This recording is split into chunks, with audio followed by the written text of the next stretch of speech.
Magandang araw mga bossing. Review natin yung isa nating unit na tapos na. Ayan, medyo pakita lang natin yung kapaligiran kasi mahigpit sa meta. Ayun siya sa malayo mga boss. Ayan, bali check natin sa ibabaw. Ayun. Plastic yung kulata boss mga bossing. Plastic. Ayan. 24 yung tubo. 8 grooves. Check natin yung grouping.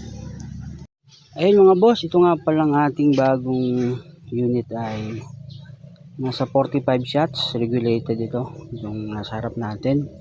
Napakagaan niya mga boss. Mahigit 2 kilo lang pag walang scope. Ayan. Tukak na siya mga bossing. 1, 2. Gusto yung pagtambang lang, malapit lang, first cock lang para matipid sa hangin, long range, second cock para talagang malakas. Regulated 1.8 ang output. Yan, may busal. Check natin, sound check. Pakatahimik mga bossing. Yan, ganyan lang ang putok nya, parang pusngat lang. Check natin yung grouping. Yan, 24 inches, 8 grooves. Napaganda ng barrel natin mga boss. Naka aluminum sleeve, napagaan.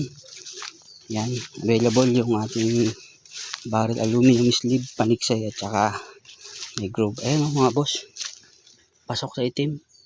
Ayan, bali 22 meters yan. Ito nag zero tayo, zero lang yan pero lalapit na, tapos naka zero na. Talagang burado. Ganda ng ating barrel mga boss, napakagaan. Kasing ganda ng mamahalin pero syempre budget lang. Tsaka napakagaan mga boss, aluminum T6 sleeve. Hindi katulad ng kalimitang gamit na ang sleeve ay stainless at saka yung brass na sleeve. Mabigat mga boss. Barrel pa lang nasa 1 kilo na, paniksay. Okay, pang inibon. Ayan mga boss, bali meron tayong available ngayon. Yan, bahala na kayo. PM lang. Pakagandang tumama. Kakatuwa.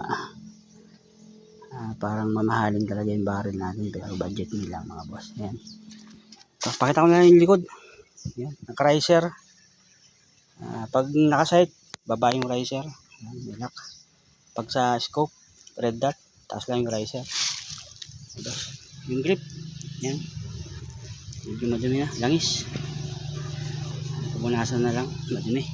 Yan. Ang bat niya, plastic.